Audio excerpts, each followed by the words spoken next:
पाक पढ़ें अल्लाहुम्मा सल्लि अला सय्यदिना व मौलाना मुहम्मदिन मअदिन जूदी वल करम व अलैहि वसल्लम सलातु व सलामन अलैका या रसूलल्लाह सल्लल्लाहु तआला अलैहि वसल्लम। अज़ीज़ान गिरामी वक़ार, अल्लाह रब्बुल इज़्ज़त जल्ला शानहू के करोड़हा एहसानात और बेइंतहा करम है कि उस खालिक़े कायनात ने हमें और आपको ये मुबारक महीना अता फरमाया है। इसकी हर घड़ी रहमत, हर घड़ी बरकत और नूर में डूबी हुई है। ये मुबारक साअतें, ये रहमत वाली घड़ियाँ, ये बरकतें अल्लाह रब्बुल इज़्ज़त हमें और आपको फिर एक बार अता फरमा कर उसने हम पर अपने एहसानात को मज़ीद और अता कर दिया। अल्लाह रब्बुल इज़्ज़त ने ये माह मुबारक हमें और आपको अता फरमाया है। मकसद क्या है इस मुबारक महीने को अपने बंदों को देने का, इसकी हर घड़ी रहमतें नाजिल करने का मकसद क्या है? तो मकसद सिर्फ इतना है, लअल्लकुम तत्तकून, ताकि तुम परहेजगार बन जाओ, ताकि तुम तकवा इख्तियार कर लो, मुत्तकी बन जाओ, नेकों की सफ में तुम्हारा भी शुमार हो जाए। इसीलिए ये माह मुबारक अल्लाह ने हमें और आपको अता फरमाया है। अल्लाह रब्बुल इज़्ज़त कुरान मजीद फुरकान हमीद में इरशाद फरमाता है, ये वो माह मुबारक है जिसमें कुरान नाजिल किया गया। इसमें बहुत सारी बरकतें हैं। कुरान इस माह मुबारक में उतरा। फतह मक्का का मुबारक मौका अल्लाह ने इसी माह मुबारक में अता फरमाया। इस्लाम की सबसे पहली अजीम जंग, जिसे जंगे बद्र कहा जाता है, वो भी इसी माह मुबारक में वाक़े हुई है। और हज़रते मखदूम-ए कायनात सय्यदा तय्यबा आबिदा जाहिदा फातिमतुज़ ज़हरा रज़ियल्लाहु ताला अन्हा, हसनैन करीमैन की मुशफ़िक़ो मेहरबान वालिदे मुहतरमा का भी विसाल पाक इसी माह मुबारक में हुआ है। साथ ही साथ ज़ौजे मुहतरमा उम्मुल मोमिनीन हज़रत सय्यदा खदीजतुल कुबरा रज़ियल्लाहु ताला अन्हा का भी विसाल पाक इसी माह मुबारक में हुआ है। 10 रमज़ानुल मुबारक को हज़रत खदीजा रज़ियल्लाहु ताला अन्हा का विसाल हुआ। 3 रमज़ानुल मुबारक को हज़रत मखदूम-ए कायनात फातिमा ज़हरा रज़ियल्लाहु ताला अन्हा का विसाल बाकमाल हुआ। इसी तरीके से ये माह मुबारक अपने अंदर बहुत सारी बरकतें, रहमतें समेटे हुए हैं। अल्लाह ताला इसके फैजान से हम सभी को माला माल फरमाए। इसकी बरकतों से, रहमतों से अल्लाह रब्बुल इज़्ज़त पूरे आलम इस्लाम को माला माल फरमाए।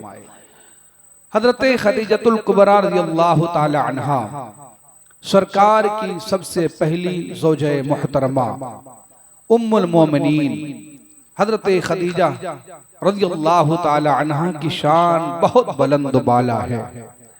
सबसे पहले उम्मुल मोमिनीन बनने का आपको शर्फ हासिल है। सबसे पहले ख़वातीन में इस्लाम का कलमा आपने पढ़ा है। आक़ाए करीम सल्लल्लाहु ताला अलैहि वसल्लम इरशाद फरमाते हैं कि खदीजा जैसी मुझे कोई खातून नहीं मिली। वजह क्या है? हज़रत खदीजा रज़ियल्लाहु ताला अन्हा की उम्र पाक, जब मेरे सरकार से आपका निकाह हुआ तो उस वक्त आपकी उम्र पाक 40 साल की थी। आपकी उम्र 40 साल है और मेरे सरकार की उम्र उस वक्त 25 साल। दोनों में कितना फर्क है। मगर आका इरशाद फरमाते हैं, खदीजा जैसी मुझे कोई खातून नहीं मिली। यानी उनके बाद जो आपने निकाह फरमाए हैं उनमें खदीजा जैसी मुझे कोई नहीं नजर आती। हज़रत आयशा सिद्दीक़ा उम्मुल मोमिनीन रज़ियल्लाहु ताला अन्हा अर्ज करती हैं, मेरे आका, क्या मैं आपके लिए महबूब नहीं हूँ? क्या मैं आपके लिए अच्छी नहीं हूँ? तो हजरत आयशा सिद्दीका से मेरे सरकार इरशाद फरमाते हैं, ऐ आयशा ये बात नहीं है, बात ये है कि जब मक्का शरीफ के सरजमीन के सारे कुफारो मुशरिकीन ने मुझे झुठलाया तब खदीजा ने मेरी तस्दीक की। जब सारे लोगों ने मेरा इनकार किया तो खदीजा ने मुझे कबूल किया। जब सारे लोग कोई एक चीज मुझे देने के लिए तैयार नहीं होता था तब खदीजा ने अपना सारा माल मेरे ऊपर कुर्बान कर दिया, अपनी सारी जमा पूंजी मुझे अता कर दी। अपने पास खदीजा ने कुछ नहीं रखा, बल्कि जो कुछ खदीजा के पास था वो सारा का सारा खदीजा ने मेरे नाम कर दिया। मैंने उससे फायदा उठाया, मैंने उस माल को गरबा में तकसीम किया, मजहब इस्लाम की इशाअत में मैंने उस माल का इस्तेमाल किया है। ऐ आयशा, खदीजा जैसे मुझे कोई खातून नहीं मिली। अल्लाह अकबर कबीरा। आप जरा सुने कि जिसकी शान खुद रहमतुल लिल आलमीन बयान फरमाए, आगे आका इरशाद फरमाते हैं, ऐ आयशा सुनो, अल्लाह रब्बुल इज्जत ने मुझे सारी औलादें हजरत खदीजा से अता फरमाई हैं। ये हजरत फातिमा ज़हरा रज़ियल्लाहु ताला अन्हा की वालिदे मोहतरमा है हजरत खदीजा। आप जरा गौर करें कि हजरत फातिमा की क्या शान है दुनिया में, क्या मकाम अल्लाह ने आपको अता फरमाया। बरेली के इमाम कहते, जिसका आंचल न देखा महो महर ने, उस रिदाए नज़ाहत पे लाखों सलाम। ऐसी शान वाली खातून की वालिदे मोहतरमा बनने का अगर किसी को शर्फ हासिल है तो वो हजरत खदीजा रज़ियल्लाहु ताला अन्हा है। हजरत फातिमा ज़हरा की माँ है हजरत खदीजा रज़ियल्लाहु ताला अन्हा। सरकार फरमाते हैं, मेरी सारी औलादें हजरत खदीजा से हुई हैं। बाद में हजरत मारिया से एक साहबजादे हुजूर के दुनिया में तशरीफ लाते हैं। बाकी जितनी औलादें हैं वो सब हजरत खदीजा रज़ियल्लाहु ताला अन्हा के शिकम से ही दुनिया में तशरीफ लाई। आका इरशाद फरमाते हैं, खदीजा ने मुझे वो सुकून दिया है, खदीजा ने मुझे वो आराम दिया है जो मुझे और किसी ने नहीं दिया। क्या मतलब? मतलब ये है कि जब आपने ऐलाने नबुवत नहीं फरमाया था उससे पहले हजरत खदीजा सरकार के लिए खाना बनाते और मेरे आका गारे हिरा तशरीफ ले जाते। उस वक्त आपने ऐलाने नबुवत नहीं फरमाया था। ये सिर्फ हजरत खदीजा रज़ियल्लाहु ताला अन्हा की एक वाहिद जात है जो मेरे आका के साथ इस तरह करम फरमाया है और इस तरह खिदमत आप अपने आका करीम सल्लल्लाहु अलैहि वसल्लम की कर रही हैं कि गारे हिरा मेरे सरकार सुबह सवेरे उठकर तशरीफ ले जाते। पूरे दिन मेरे आका उसी गारे हिरा के अंदर बैठकर अपने रब की इबादत करते। हजरत खदीजा का काम ये था कि आप उनके लिए खाना बनाते, खाना बनाकर उसे पैक कर लेते, उसे बांध लेती और फिर उसे लेकर के अपने साथ गारे हिरा तशरीफ ले जाती। वहां पहुंचती, सरकार दो आलम सल्लल्लाहु अलैहि वसल्लम इबादत इलाही में मसरूफ होते तो हजरत खदीजा रज़ियल्लाहु ताला अन्हा आपके बगल में बैठ करके अपने आंचल से मेरे सरकार को हवाएं देती थी। और हजरत खदीजा रज़ियल्लाहु ताला अन्हा जब आप इबादत से फारिग हो जाते तो खाना पेश करती। ये शान हजरत खदीजा रज़ियल्लाहु ताला अन्हा की है कि आका करीम सल्लल्लाहु अलैहि वसल्लम की जो खिदमत करने का मौका उन्हें मुयस्सर आया है इब्तिदाए इस्लाम में और ऐलाने नबुव्वत से पहले वो और किसी को हासिल नहीं हुआ। इसीलिए आका इरशाद फरमाते हैं, खदीजा ने मुझ पर जो मेहरबानियां की हैं और सबसे बड़ी मेहरबानी तो ये, आप देखें तो सही, हजरत खदीजा रज़ियल्लाहु ताला अन्हा को जब मेरे सरकार के बारे में पता चला, मक्के शहर में वो भी रहती हैं, मक्के शहर में मेरे आका भी रहते हैं, मगर जब दोनों को एक दूसरे के बारे में खबर मिलती है, हजरत खदीजा ने जब सरकार के अमानतदारी के, सदाकत के, सच्चाई के और मेहरबानियों के, करम करने के सारे वाकयात को जब वो सुनती हैं तो उनके दिल में एक जगह बनती है कि क्यों ना मैं भी उन्हें आजमाऊं, क्यों ना मैं भी उन्हें देखूं कि कैसे वो अमीन है, कैसे वो सच्चे हैं कि उनके चर्चे हर तरफ हो रहे हैं। पूरे मक्के के शहर में सिर्फ एक ही नाम सुना जा रहा है और वो नाम है मोहम्मद सल्लल्लाहु अलैहि वसल्लम। तो लाओ जरा मैं भी तो देखूं कि मोहम्मद कितने अमीन हैं, कितने सच्चे हैं। हजरत खदीजा ने उन्हें बुलाया, मेरे सरकार तशरीफ ले गए। हजरत खदीजा अर्ज करती हैं अभी निकाह नहीं हुआ है, अभी कोई मामला नहीं, अभी तो सिर्फ एक पहली मुलाकात है। अर्ज करती हैं ए मोहम्मद अरबी सल्लल्लाहु अलैहि वसल्लम, मैंने सुना है कि आप तिजारत करने की गरज से मुल्क शाम जाया करते हैं। ए मोहम्मद सल्लल्लाहु अलैहि वसल्लम, मेरे पास तिजारत का सामान मौजूद है। चूंकि हजरत खदीजा मक्के के सरजमीन पर खानदान कुरैश में एक मुअज्जज खातून की हैसियत से वो पहले भी जानी जाती थी और उनके पास तिजारत का माल सबसे ज्यादा होता था। जब काफिला निकलता था मुल्क शाम के लिए तो जितना सबका माल हुआ करता था उतना खदीजा का अकेले हुआ करता था। वो इस कदर मालदार थी। हजरत खदीजा अर्ज करती हैं मेरा माल आप लेकर जाइए, तिजारत कीजिए, बेचिए, जो नफा हासिल होगा उसका आधा आप लीजिए, आधा मैं लूंगी। मेरे सरकार ने इरशाद फरमाया मुझे कबूल है। मेरे सरकार उनका माल तिजारत लेकर के जब उन काफिले वालों के साथ मुल्क शाम की जानिब रवाना हुए तो खदीजा ने अपने गुलाम से कह दिया ए मेरे गुलाम सुनो, मैं तुम्हें एक काम देती हूँ। काम ये है इस काफिले में तुम्हें साथ साथ जाना है और तुम्हें नजर रखनी है इस मोहम्मद पर। इनके बारे में तुम्हें पूरी डिटेल आके मुझे बतानी है। ये क्या करते हैं, कैसे तिजारत करते हैं, कैसे बोलते हैं, कैसे खाते हैं, सच बोलते हैं कि झूठ का सहारा लेते हैं तिजारत में, इनका मुआमला क्या है, वो सारी चीजें तुम्हें देख के आना है और मुझे बताना है। याद रखना तुम मेरे गुलाम हो, तुम मेरा खाते हो, तुम मेरा नमक खाते हो, लिहाजा मेरी जो बातें हैं उसे गौर से सुन लो और जो मैं कह रही हूँ उसे तुम्हें अंजाम तक पहुँचाना है, वैसा ही तुम्हें करना है। हजरत खदीजा के गुलाम ने कहा मेरी मालिका जैसा आपका हुक्म होगा मैं वैसा ही करूंगा। अल्लाह अकबर। काफिला रवाना हुआ, मुल्क शाम पहुंचा। सब लोगों ने अपना अपना तिजारत का माल बेचा, फरोख्त किया और जब वापस आने लगा काफिला तो हजरत खदीजा कहती हैं जब सारे मक्के के औरतें जिनके शौहर उस काफिले में गए थे वो उनके इंतजार में, कोई शहर से बाहर निकल कर राह देख रहा है, कोई अपने घर के मकान के बालाई हिस्से पे चढ़ करके उनका रास्ता देख रहा है। तो मैंने भी सोचा लाओ मैं भी देख लूं कि मोहम्मद आ रहे हैं साथ में कि नहीं आ रहे हैं, काफिला कहां तक पहुंचा है। कहती हैं कि जब मैं अपने मकान के छत पे चढ़ी और मैंने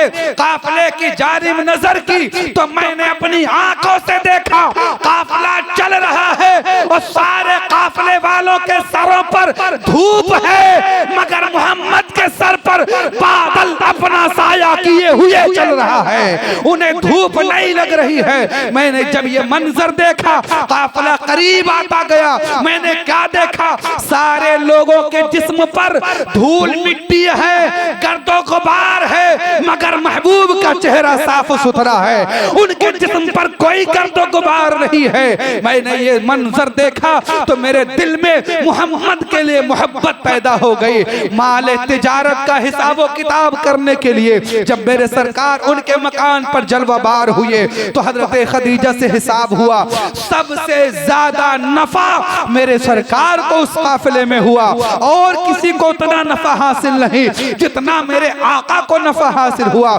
हजरत खदीजा ने उसके दो हिस्से किए, आधा अपने लिए रखा, आधा सरकार को अता किया और कहा मेरे आका अब आप तशरीफ ले जाए। सरकार तो अपने घर तशरीफ ले गए मगर मैसरा गुलाम को हजरत खदीजा ने बुलाया, कहा अब तू इधर आ, अब बता सच सच तूने रास्ते में क्या क्या देखा है, तूने कैसा उनको पाया है। तो मैसरा गुलाम कहता है ए मालिका मैंने तेरा नमक खाया है है मैं तुझसे बेवफाई नहीं करूंगा, जितना देखा है जैसा देखा है वैसा ही बयान करूंगा। कहा क्या देखा? कहा सुने मेरी मालिका, जब वो चल रहे थे तो हमने क्या देखा, सारे काफिले वालों के साथ साथ वो भी चल रहे हैं, मगर काफिले वाले जब रेतीली जमीन पर यानी मोरंग बालू पर अपने पैर को रखते हैं तो उनके कदमों के निशान बन जाते हैं, मगर मोहम्मद सल्लल्लाहु अलैहि वसल्लम जब अपने कदमों को रखते हैं तो उस रेतीली जमीन पर कदमों के निशान नहीं बन रहे हैं। हाँ, अगर वो अपने कदम को किसी पत्थर पर रखते हैं तो पत्थर के सीने पे उनके कदमों का निशान छप जाया करता है, उनके कदमों का निशान बन जाता है। हे मेरी मालिका, फिर यही नहीं, हम और आगे बढ़े तो एक दरख्त के नीचे आराम करने के लिए बैठे हम सारे लोग, तो सारे लोगों के सरों पर धूप और जिधर मोहम्मद बैठे उधर साया घूम के उनके सर पे दरख्त ने साया कर लिया है। और अभी थोड़ी ही देर आराम करते हुए उन्हें हुआ था कि हमने क्या देखा, जंगल के चरिंदों परिंद बाहर निकल के आ गए हैं और ऐसा लग रहा था कि वो सब इनकी जियारत के लिए आ रहे हों। ऐसा लग रहा था कि चिड़िया उन दरख्तों की शाखों और डालियों पर बैठ करके मोहम्मद अरबी के चेहरे की जियारत कर रही हों और गोया वो ये कह रही हों, यही तो इमामुल अंबिया है, यही तो चेहरा है जिसके बारे में कुरान व दुआ कह रहा है। इसी चेहरे की जियारत करके अपने जिंदगी की मेराज हासिल कर लो। अल्लाह अकबर कबीरा। मैं सरा बयान करता रहा, हजरत खदीजा की आंखों से आंसू बहते रहे, वो सुनती रही, जितना ज्यादा सुनती रही मेरे सरकार की सीरत को उतनी ही मोहब्बत हजरत खदीजा के दिल में बढ़ती चली गई। मैं सरा ने कहा, ए मेरी मालिका और सुने, जब हम मुल्क के शाम पहुंचे तो जितने लोग काफिले में थे सबने अपना माल बेचने में किसी ने झूठ बोला, किसी ने धोखा दिया, मगर पैदा करने वाले माबूद की कसम मोहम्मद अरबी ने माल के बेचने में जर्रा बराबर भी झूठ का कोई सहारा ना लिया, बल्कि जैसा माल था वैसे ही उसकी खूबी बयान की है। और आप देख रही हैं कि सबसे ज्यादा नफा इन्हीं को हासिल हुआ है। अल्लाह अकबर। हजरत खदीजा ने सरकार की सीरत को सुना, दिल बाग बाग हुआ, दिल के दरीचे खुल गए, इरादा कर चुकी थी अब शादी नहीं करूंगी, दो शौहरों की बेवा हो चुकी थी, औलादें भी चार पहले से मौजूद थी, लेकिन जब सरकार के बारे में सुनती हैं तो दिल के दरीचे खुल गए और कहती हैं, ऐ मैसरा, अब मैंने अपना इरादा बदल दिया है, अब मैंने अपनी शादी करने का जो इरादा था उसे चेंज कर दिया है। और फिर बुलाती हैं अपनी सहेली को और कहती हैं कि तुम्हारी जो सहेली है वो मोहम्मद अरबी सल्लल्लाहु अलैहि वसल्लम की फूफी लगती हैं, लिहाजा तुम मेरा पैगाम निकाह उन तक पहुंचा दो। अल्लाह अकबर। हजरत खदीजा के जानिब से पहल की जाती है, निकाह का पैगाम सरकार तक पहुंचाया गया। आका करीम सल्लल्लाहु अलैहि वसल्लम ने अपने घर के बड़ों से मशवरा किया, पता ये चला कि हजरत खदीजा मक्का की शरीफ और खानदान कुरैश से ताल्लुक रखती हैं, सबसे मुअज्जज हैं, मालदार हैं और हुस्न जमाल वाली हैं, लिहाजा निकाह का पैगाम कबूल कर लेना चाहिए। आका करीम अलैहिस्सलातु व तस्लीम ने पैगाम निकाह को कबूल फरमाया। निकाह मुनक्किद होता है। पहली शादी मेरे सरकार की 25 साल की उम्र में 40 साल की बेवा खातून हजरत खदीजा रज़ियल्लाहु ताला अन्हा से करते हैं। आका करीम अलैहिस्सलाम इरशाद फरमाते हैं, फिर खदीजा मेरे घर तशरीफ लाई। अल्लाह अकबर। आका फरमाते हैं, इतना माल लेकर आई हजरत खदीजा, जब वो घर में रखा गया, यानी सोना और चांदी जब वो रखा गया तो रखने के बाद उस तरफ अगर कोई शख्स खड़ा हो जाए और इस तरफ वाले खड़े शख्स को देखे तो वो देख नहीं सकता था। इतना माल हजरत खदीजा लेकर आई, अल्लाह अकबर, मगर कुर्बान जाए आका पर, अपने महबूब पर, अपने सरकार पर, अपने आका पर कि मेरे आका ने उस माल का क्या किया। अपने आका ने, अपने महबूब ने उस माल को अपनी जिंदगी के लिए इस्तेमाल नहीं फरमाया, बल्कि उसे गुरबा में, मसाकीन में, यतीमों में, बेवाओं में पूरा का पूरा माल खर्च कर दिया, तकसीम कर दिया सारा माल। हजरत खदीजा रज़ियल्लाहु ताला अन्हा इस दुनिया से जब तशरीफ ले जाती हैं तो मेरे सरकार रज़ियल्लाहु अलैहिस्सलातु तस्लीम बहुत रोए और आका ने उस साल का नाम रखा आमुल हुज़्न, यानी गम का साल। सरकार की अहलिया और उम्मुल मोमिनीन हजरत खदीजा जब तशरीफ ले गई इस दुनिया से तो आपने उस साल का गम का साल उस नाम ही रख दिया उस साल का, कहा ये साल मेरे लिए गम का साल है। सरकार खुद उनकी कब्र में उतरे, उनके लिए दुआए खैर की, क्योंकि उस वक्त नमाज जनाजा फर्द नहीं हुई थी जैसे आजकल है। तो मेरे आका अलैहिस्सलातु तस्लीम ने उन्हें खुद उनके कब्र में उतारा, उनके लिए दुआए खैर की। आका करीम सल्लल्लाहु ताला अलैहि वसल्लम बहुत रोए और बहुत ज़माने तक, बल्कि आखिरी वक्त तक हजरत खदीजा को मेरे सरकार याद फरमाते रहे और अपनी अज़वाजे मुतहरात में उनका जिक्र फरमाते रहे।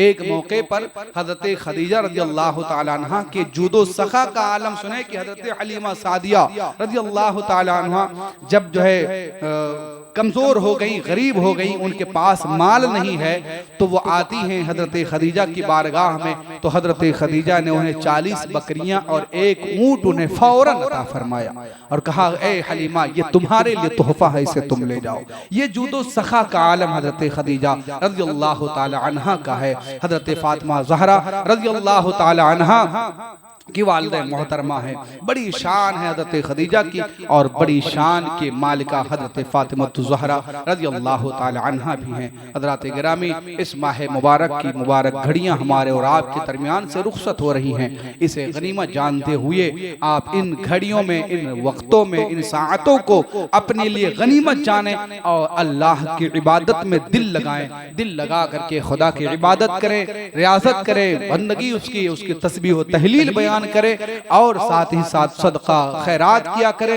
ज़कात व फितरात अदा करे। जिनके जिम्मे ज़कात निकालना वाजिब है वो हजरात ज़कात निकालें, जिनके जिम्मे जो है सदका खैरात करना है वो हजरात सदका खैरात करें। ढेर सारी नेकियां कमाएं, ढेर सारी नेकियां कमाएं। बाहर दारुल उलूम फैज़ान इमाम मोहम्मद रजा का टेबल लगता है।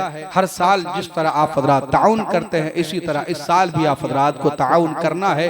तकरीबन 55 से 60 बच्चे उस इदारे में दर्जे हिफ्ज में तालीम हासिल कर रहे हैं, दीन की भी और दुनिया की भी। और अल्हम्दुलिल्लाह इस साल आप हजरात के ताउन से जो दारुल चलता है उस दारुल में इस साल अल्हम्दुलिल्लाह 12 बच्चे हाफिज़े कुरान बन करके फारिग हुए हैं। 12 बच्चे हाफिज़े कुरान बन के फारिग हुए हैं और उनकी दस्तार बंदी इंशाअल्लाह ये आने वाले साल में होगी। कुछ वजूहात की बुनियाद पर नहीं हो सकी, वरना आप हज़रात को ऐलान के जरिए बताया जाता। तो अल्हम्दुलिल्लाह ये मीरा रोड की सरजमीन पर एक वाहिद ऐसा बेहतरीन इदारा है जहां सही मानों में बच्चों को दीन की तालीम दी जा रही है। वरना इदारे तो बहुत सारे हैं और बहुत सारे हैं, मैं उस पर बात नहीं करना चाहता। बस ये है कि बेहतरीन इदारा और जिस पर आंख बंद करके भरोसा किया जा सकता है ऐसा इदारा है दारुल उलूम फैज़ान इमाम मोहम्मद रजा, जिसका टेबल बाहर है। आप हज़रात ज़कात और सदक़ात के जरिए इस इदारे